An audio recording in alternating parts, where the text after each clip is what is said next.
zvišanje cen komunalnih storitev, je bila dodana soglasje? Tako je bila dodana soglasje.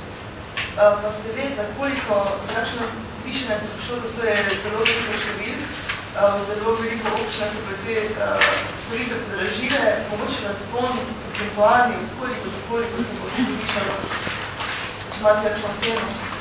Ne, niso ocene, imate v svojih novinarskih mapah, imate točno napisano za vsako občino oziroma komunalno podjetje. Ja, imamo cene, ki pa recimo podjetje, kolikšna je nova cena. Predvsem bi rad povedal, da je vlada, sem dejal, naprej Ministrstvo za gospodarstvo dala soglasje cena komunalnih storitev nekaterih podjetij in občin. Gre za, če se ne motim, 57 predlogov za povišanje cen komunalnih storitev. Razlogi za povišanje predlagane cene za iste storitve so zelo različni. V podatkih je manj, gre za povišanje v razponu med 2% in 400%. Vendar bi pri tem potrebno pozoriti na to, da povišanje oziroma oblikovanje novih cen komunalnih storitev so posledica nadgradnje posameznih komunalnih storitev ali uvajanja novih storitev. Spravi, gre za nadgradnjo ali uvajanje novih storitev zaradi večjega standarda oskrbe in varovanja okolja. Spravi, ne more kar nekoga tako povišati cen oziroma predlagati povišanje cen, kar to onemogoča že sama uredba. Predlog je lahko posledica samo nekih investicij, ki pomenijo nov kakovost upravljanja storitev. Če zdaj primerjate nove cene, tam je prišlo do nekih višjih podražitev, nove cene s cenami v primerljivih ali sosednjih občinah so te bolj ali manj enake. Se pravi, ne gre za neka velika naletost. Pa se vlada seznanila z mnenjem Umarja, ki ne zamislite glede tega povišanja cen?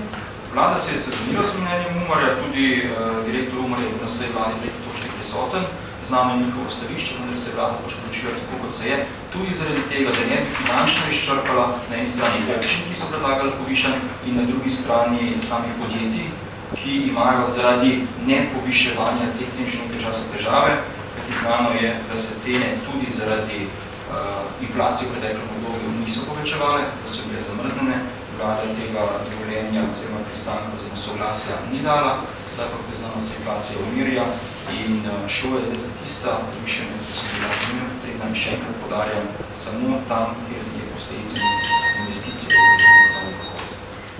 Gledal sem te cene komunalnih storitev, mislim, je to običajno, da na blokah stane od 8,26 € za kubik, nekje druge pa 3.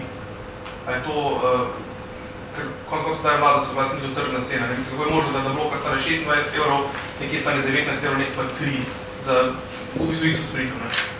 Kar se tiče prvega, kakšno predstavitev bo imela Republika Slovenija na Expo v Šanghaju, ki sem pripričana dobro. Seveda pa to mislim tisti, ki bodo izvedli razpis, ki bodo izbrali izvajalce, ne zadnji od izvajalcev, ki bodo tam pripravili ne samo stojnico, ampak celotno povedal in zelo nastavni prostor. Zaznal sem neko polemiko v teh 11 milijonih. Veliko je to, ali ne? Odvisno. Poglejte, sosedne države po mojih podatkih namenjajo še več. Namenjajo preko 12 milijonov evrov za tovrstne nastope na Expo in jaz mislim, da če želimo, da se Slovenija predstavi na nek modern, slovenski način, da se bodo ljudje tam zapomnili, je treba v to investirati tudi nekaj sredstva, ki se potem tako ali drugače tudi povrne. Kar pa zadeva vašega drugega vprašanja, spraševali ste za bloke. 29 € je nekaj.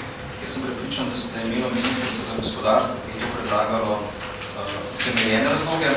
Pri tem pa, kot pravim, je treba ločevati to, da so v teh novih cenah komunalnih storitev, ki jih je danes odločila. 26 € Da so v teh novih cenah komunalnih storitev, ki jih je danes odločila vlada, tudi posledice, kot sem že večkrat poudaril danes, nadgradnje posameznih komunalnih storitev ali pa celo uvajanje nekih novih storitev. Zdaj konkretno z primera za bloke ne poznam, da je bilo 57 prošenj, kar pomeni, da je bilo najmanj toliko predlogov za povišanje cen. Lahko potem kasneje pridobimo odgovor in da seveda z veseljem osredujem, zakaj to tako je zdaj. Vedno se vsem še enkrat nazaj ta skodila mnen, da sem jaz poročila, ampak meni še vedno ni jasno, zakaj bi se pripremljena. Mislim, je to obširno gradivo, da je bilo preveč časa, bi se temu namenila, čakate še nekaj dodatno gradivo? ne bi vas popravil, ni bila prekinjena seja, bila je prekinjena točka. Pač vlada se je tako odločila. Sem povedal, gre za zelo zahtevno gradivo in tudi za zahtevno odločitev povezavi s tem. Kot veste, je uprava Darsa ponudila svoj odstop, to je vezano tudi na informacijo o ukrepih, ki jih je uprava že izvedla v tem času, ki jih izvaja in ki jih namerava izvesti. Na podlagi tega bo vlada sprejela določene zaključke in sklepe in prihodnosti. Lahko že tudi to.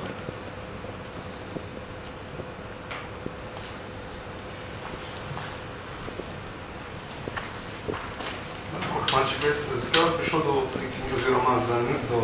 neobravnavne točke o ustanovitvi krajinskih doplačil na svobode? Točka 1.1 oziroma 1.1, ja. Zato, ker uredba ni bila predmočna resursko usklajena, potrebno še nekaj manjšo resursko uskladitev in ko to dosežemo, ne vem, da je ponovno uvrstili na sem vlade. Še nam vprašanje, nekaj drugo točko, zakaj se je omaknila problematika plinskih terminalov z dnevnega reda, se je pa... Potrebno je še nekaj manjšo resursko uskladitev, zato vlada tega danes ni ponovno.